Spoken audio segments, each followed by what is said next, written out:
नमस्कार सभी साथियों को। हम लोग आज देखेंगे शब्द शक्ति किसे कहते हैं और उसके प्रमुख भेदों को, जो आपके लिए सभी प्रतियोगी परीक्षाओं में महत्वपूर्ण साबित होगा। तो सबसे पहले शब्द शक्ति की परिभाषा है, किसी शब्द द्वारा अर्थ का बोध कराने वाली क्षमता को शब्द शक्ति कहते हैं। अर्थात शब्द जिस शक्ति के माध्यम से अपने अर्थ को प्रकट करता है वही शब्द शक्ति कहलाती है। उदाहरण के लिए कमल शब्द सुनते ही एक विशेष फूल का बोध होता है, यह शब्द की शक्ति है। और इसके मुख्यतः 3 भेद माने गए हैं, अभिधा, लक्षणा और व्यंजना।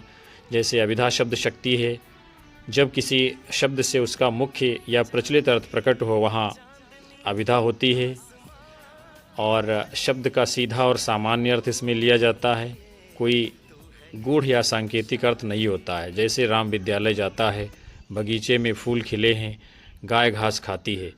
फिर है लक्षणा शब्द शक्ति, जब किसी शब्द का मुख्य अर्थ उचित न लगे और उससे संबंधित दूसरा अर्थ ग्रहण किया जाए तो वहाँ लक्षणा शब्द शक्ति होती है। मुख्य अर्थ बाधित होता है और उससे दूसरा अर्थ लिया जाता है, ये इसकी मुख्य पहचान है। जैसे गांव सो रहा है तो यहाँ पूरा गांव नहीं बल्कि गांव के लोग सो रहे हैं। और लक्षणा के 2 भेद होते हैं, रूढ़ि लक्षणा और प्रयोजनवती लक्षणा।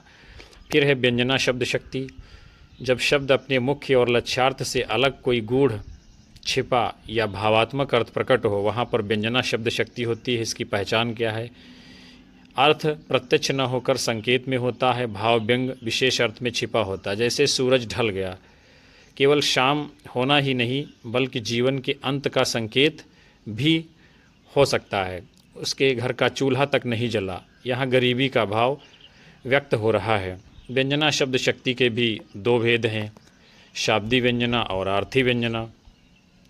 तो अभिधा से मुख्य अर्थ निकलता है, लक्षणा से संबंधित दूसरा अर्थ निकलता है और व्यंजना से गूढ़ या संकेतार्थ निकलता है। धन्यवाद।